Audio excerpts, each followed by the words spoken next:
Hello, welcome to a new episode. Bit of a maintenance episode at the moment. I'm preparing for a track day in a week's time. So today we're at my place and we are going to be working on Dylan's car. We're going to be prepping it for a drift event. We're going to be doing a few things. We're going to be bleeding the clutch again. As people realised in the last video, we always crunch third gear when we change. Yeah, my gearbox is pretty screwed, but it's not that screwed, so it's the clutch. Like, need to bleed the clutch for sure. And then we're going to kind of give it like a little eye alignment at least, so that if Dylan can't get a real alignment in time, it's still going to drive like pretty straight. We're going to actually, all the heights, like one of the sides is actually lower than the other, and so I got to even them out, and we're going to put my BC shocks in the back, because I'm currently running XLGs in the back, some KYBs, just for street comfort, but I'm going to put in like the sportier shocks because I want it to be real stiff and, you know, do mad skids. Basically. Yeah. And then we're going to do an oil change as well. So just like a few little things to get the car ready to go full send on the track. Yeah.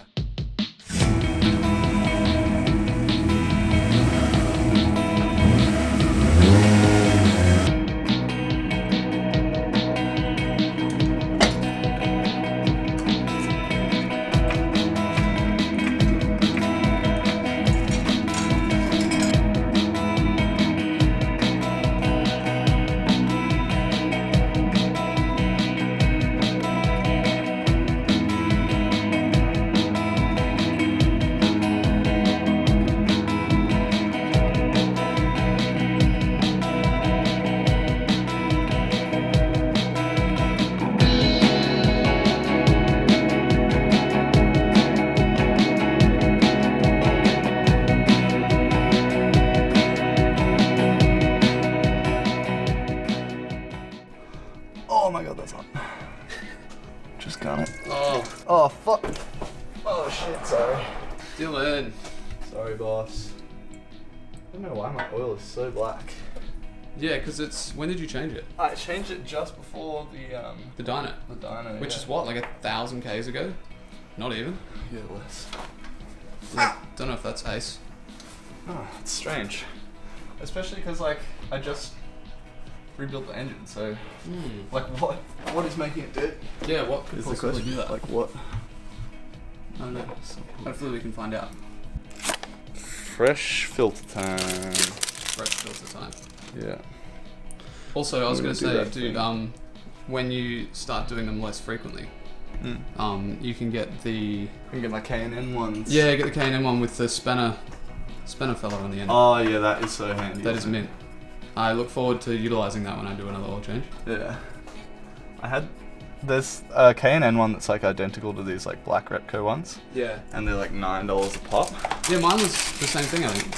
Yeah, and then when I bought it from Repco, the guy was like, I don't understand why everybody buys K&N filters.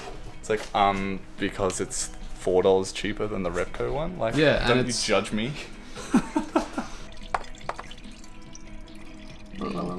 Very worried that Dylan's oil sounds not so oily.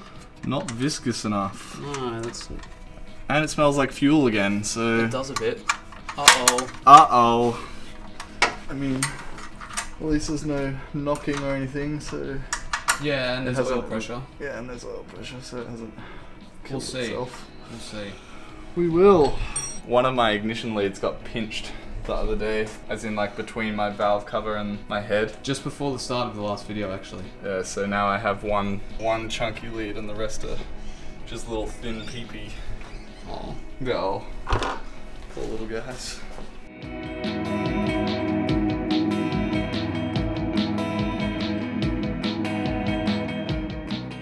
Alright, so next up, I'm gonna bleed this clutch, because when we bled it, I actually had never really bled a clutch properly before, so this time I'm gonna either of us had. try and do it properly, because it's just got so much air in it. It's Sweet. crazy. Let's do it. Let's do it. How's it? Yeah, it feels better, I think. There was a bit of air in there, definitely. There wasn't as much as I expected, but hopefully it's enough to mean that I don't crunch all my gears now.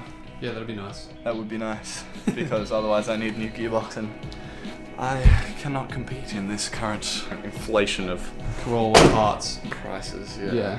I mean, maybe we can if we just sell our cars. Interesting. So when we had that whole ordeal of putting the motor in, as I'm sure you saw, I actually broke the little prongs on my reverse light sensor. So they're really easy to break off. So I've actually got to put this one in. Actually, you can see here, here's the wires that were attached to the reverse light sensor, and you can see part of the reverse light sensor is actually still in there. It should be empty like that, but it's not. So that's interesting. Sweet. Yeah, so we'll do that. Shouldn't be too hard. Man, this is going to be a day of like when your car significantly improves.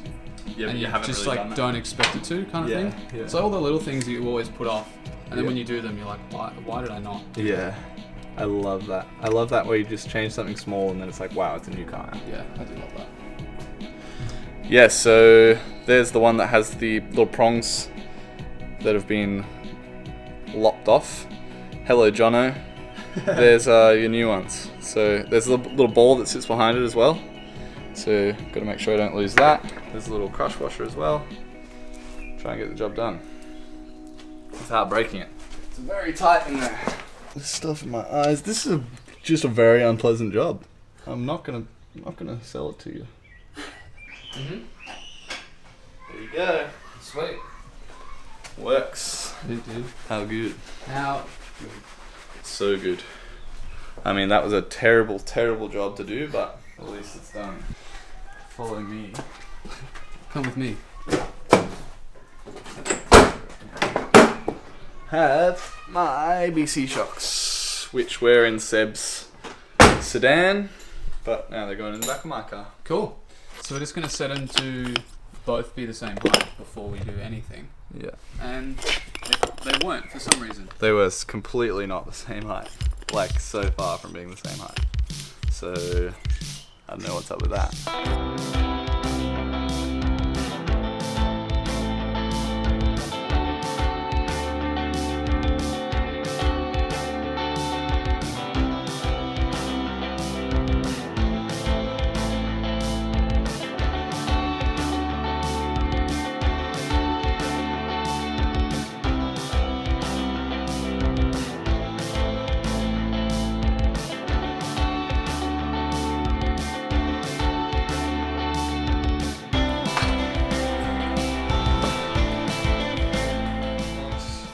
I bought these from Sam like 5 years ago.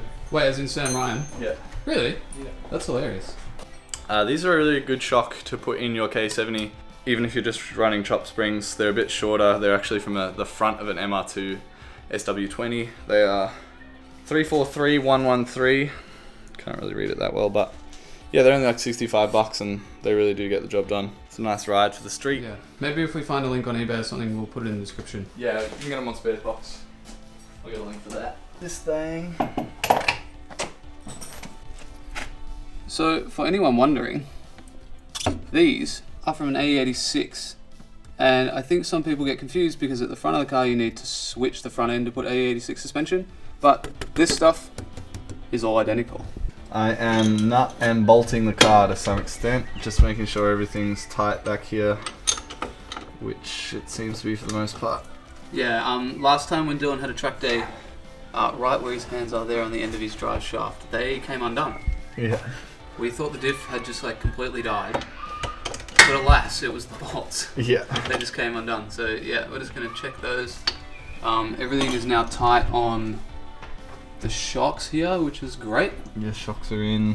And there's not really much else to check on the rear end of these things, which is a huge plus of the Pretty simple. the live axle.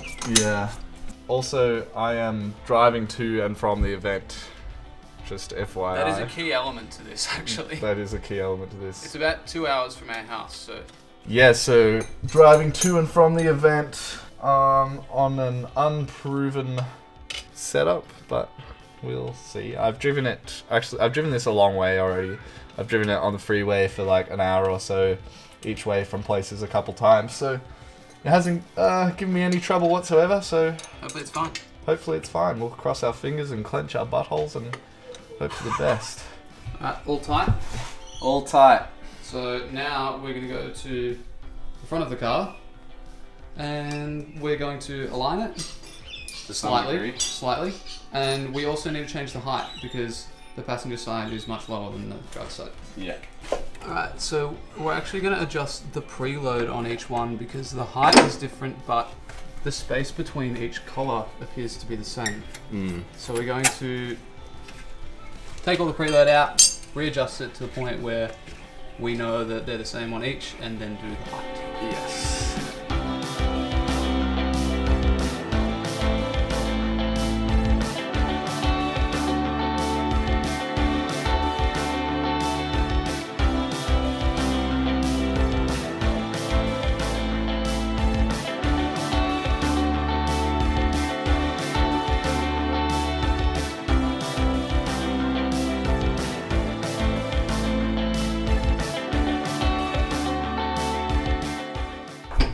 So in 3 full turns on each. Yeah, after it's snug. After it's snug with the spring. Yeah, after it's like... Disclaimer, we don't know if this is what you're meant to do. It's like vaguely what people say you should do. But I don't know, does anybody really know what to do? I don't think so. Especially us. Yeah. Alright, so I'm maxing out my caster arm here. So these actually have adjustable tension rods from factory. Yeah, that's a fantastic thing about these actually. Yeah, so this rod here, when you shorten the length of it, it pulls the lower control arm closer to the front of the car, and it puts your strut on a more aggressive angle leaning forward, which means that you have more caster, and that basically means that your car will self-steer Yeah, a little and more. self-steering is what you want. Yeah, especially when you're going lock to lock. Yeah, and if you've got a real fancy automobile, or if you've got Shockworks, you can actually adjust that angle up here. So they have offset camber tops, which allow you to get more caster without actually running the tyre too far forward and having the issue of hitting that. You can actually see here, we prepped to cut my car. So that's kind of what some people do, is that they just kind of continue this angle that way and cut out the front bit here to avoid the tyre hitting there. But as I said before, I am lucky enough to have the Shockworks in my car, so I don't need to face that issue. So you can see here where Dylan's got the spanner on is where the thread is on the end of that rod. And luckily enough, that comes factory. Yeah, that's pretty cool. So we're going to pop it on the ground and see how it goes? Yeah, I think so. I think we're Sick, done. man. Let's do it. Let's do that.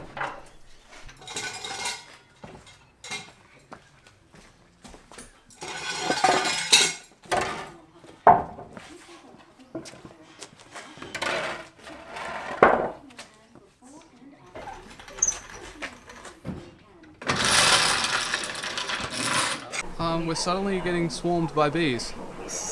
Like they are everywhere. There's thousands of them out the front of my house. I need to close the windows in my car Yeah, true. real quick so we can... Yeah, of course. I don't want to run through it though, dude. That's... Dude, just walk. Dude, there's so many bees right now.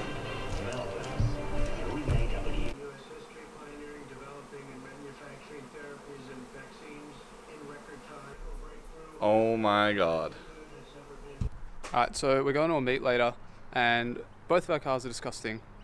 So we're going to clean them first. Yes. And we're going to do it by hand, which we don't usually do, which is really disappointing, but Yeah. we're going to give that a go. And then we're just going to go grab some food and then we're going to drive over to the meet and we might film some of the nice cars there. Yeah. Because there's going to be very similar cars to ours and I think lots of people that watch the channel, which should be sweet. Yeah. This meet is actually organised by 2 local guys, Peach Garage and Taped Drift. We will put their Instagrams on the screen here. They both do sick shit, so Yeah.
so that's going to be the end of this one and all of the car work we're doing today. Hopefully when we drive Dylan's car, it's going to feel how we hope it feels. It should be okay. Now we're just going to go ahead to a car meet, and we might just end the video on some nice montage footage. So please, if you come to us from Instagram, don't forget to subscribe to the YouTube channel. We have our store below in the description as well. We've got links to Dylan's music. Dylan makes all the music to everything. Most of it. Yeah, most of it. And if you came to us from YouTube, go check out Instagram as well. And don't forget to hit the little bell next to the subscribe button, because we do premieres every 2 weeks. Yeah. And then you'll find out when they are, and you can join us in the live chat. Yeah, we're always in the chat while the video goes up, and we do check the comments like immediately after. So if you want a question answered or you just want to have a chat, Yeah. we're there for that. Thanks heaps for watching. Next video, we're going to be doing some skids. Yeah, So now come the rewards of Yeah. all this torture. it's going to be so exciting. The car is driving really well. I don't know how it's going to be after this, but before it was already driving pretty well. So Yeah, it's going to be sweet. fingers crossed. Sweet. See you then. Bye.